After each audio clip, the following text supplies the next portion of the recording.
Assalamualaikum warahmatullahi wabarakatuh. Perkenalkan, saya Isro'ul Fauzia, NPM 20130310310061 dari kelas akuntansi 3A2.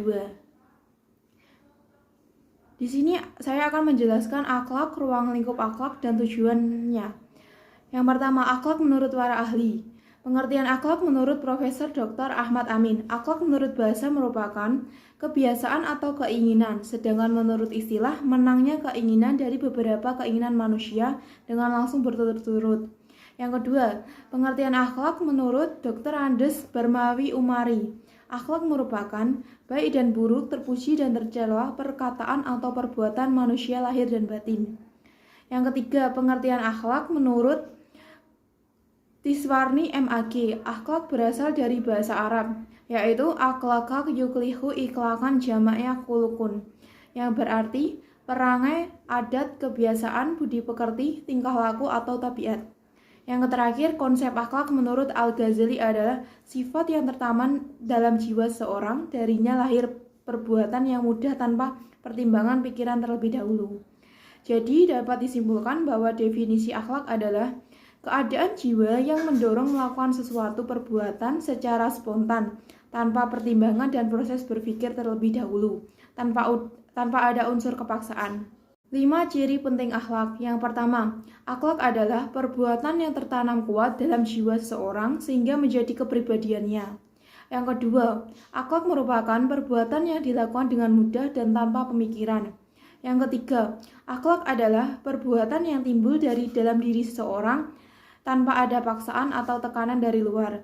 Yang keempat, akhlak adalah perbuatan yang dilakukan dengan sesungguhnya, bukan main-main atau karena sandiwara. Yang kelima adalah akhlak dilakukan dengan ikhlas semata-mata karena Allah Subhanahu wa Ta'ala, bukan karena untuk mendapatkan suatu pujian. Ruang lingkup akhlak. Ruang lingkup pembahasan ilmu akhlak adalah membahas tentang perbuatan-perbuatan baik atau buruk.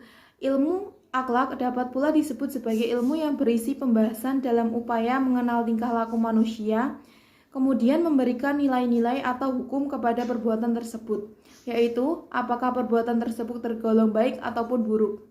Dengan demikian, karena akhlak adalah sistem nilai yang mengatur pola sikap dan tindakan manusia di atas bumi, yang bersumber dari Quran dan Sunnah Rasul serta ijtihad, maka ruang lingkup akhlak mencakup hal-hal antara lain. Yang pertama, akhlak terhadap Allah. Yang kedua, akhlak terhadap makhluk. Akhlak terhadap Allah terdiri dari 4. Yang pertama, al-hubs. Yang kedua, ar-roja. Yang ketiga, asyukur. Yang keempat, qanaah. Akhlak terhadap Allah. Yang pertama, akhlak terhadap manusia dengan mencintai Rasulullah dan mengikuti semua ajarannya sesuai firman Allah Quran Surat An-Nisa ayat 165. Yang kedua, akhlak terhadap orang tua dengan mencintai mereka melebihi cinta kepada kerabat lain. Yang ketiga, akhlak terhadap diri sendiri dengan memelihara kesucian diri, menutup aurat menurut hukum dan akhlak Islam, malu melakukan perbuatan jahat. Yang keempat, akhlak terhadap keluarga, karib kerabat dengan saling membina rasa cinta dan kasih sayang dalam kehidupan keluarga, saling menunaikan kewajiban dan memperoleh hak. Yang kelima, akhlak terhadap tetangga dan masyarakat dengan saling mengunjungi, saling menghormati, dan menghormati nilai dan norma yang berlaku dalam masyarakat. Akhlak terhadap lingkungan. 1. Sadar dan memelihara kelestarian lingkungan hidup. Yang kedua, dengan menjaga dan memanfaatkan alam, terutama hewani, nabati, fauna, dan flora. Yang ketiga, sayang pada sesama makhluk.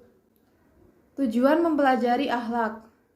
Yang pertama, supaya dapat terbiasa melakukan yang baik, indah, mulia, serta menghindari yang buruk, jelek, hina, dan tercela. Yang kedua, dapat membedakan mana yang baik dan mana yang buruk.